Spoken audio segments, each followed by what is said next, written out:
Perkenalkan, nama saya Rinanda Putri dengan NIM saya 2405036024. Di sini saya akan menjelaskan mengenai materi ejaan bahasa Indonesia.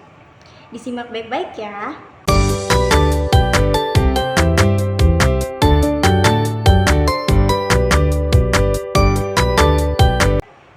Baik, kita langsung masuk saja dalam buku konsep dasar bahasa Indonesia tahun 2019 karya Yunus Abidin. Ejaan merupakan aturan yang melambangkan bunyi bahasa menjadi bentuk huruf, kata, serta kalimat. Ejaan juga bisa diartikan sebagai kumpulan peraturan penulisan huruf, kata, serta penggunaan tanda baca.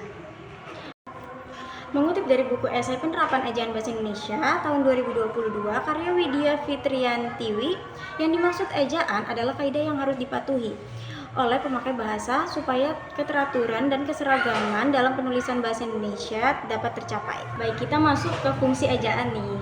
Menurut Siti Mutmainah, dalam buku Bahasa Indonesia untuk Perguruan Tinggi 2019, ejaan harus diterapkan dalam penulisan bahasa.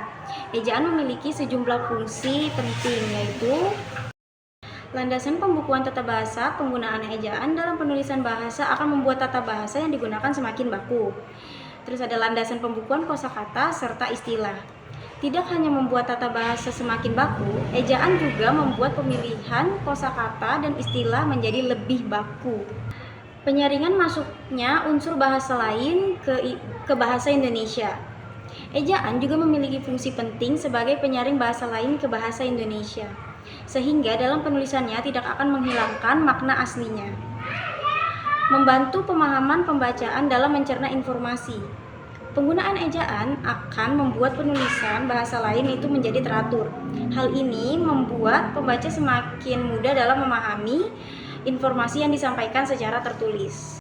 Baik, kita masuk ke dalam penulisan ejaan. Dilansir dari situs Kementerian Pendidikan dan Kebudayaan, penulisan ejaan mencakup beberapa hal, yaitu yang pertama, penulisan huruf abjad. Dalam ejaan bahasa Indonesia, huruf abjad terdiri atas huruf A, B, C, D sampai Z. Huruf abjad ini bisa ditulis dalam bentuk huruf kapital maupun tidak, tergantung pada pemakaian dan tujuan penggunaannya. Selanjutnya ada penulisan huruf vokal. Dalam ejaan bahasa Indonesia, huruf vokal itu terdiri atas huruf A, I, U, E, O. Seperti huruf abjad, huruf vokal juga biasa ditulis dalam huruf kapital atau tidak.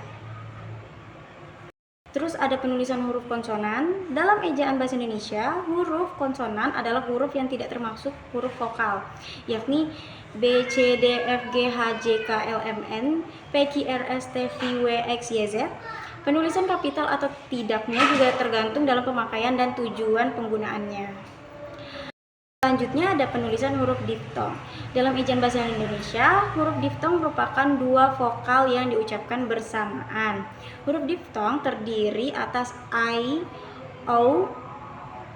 Contoh katanya ialah santai, pulau, survei, dan kalian. Terus ada penulisan gabungan huruf konsonan.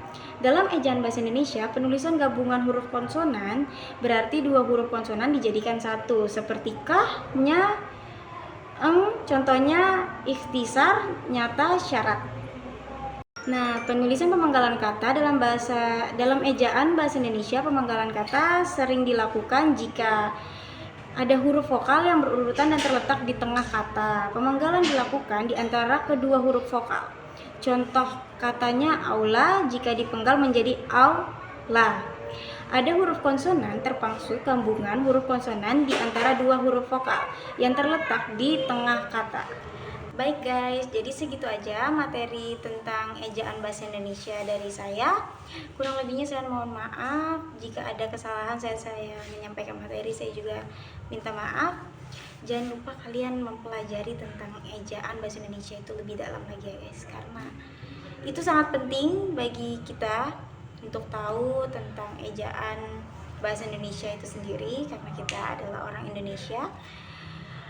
Baik, saya Rinanda Putri, bye bye.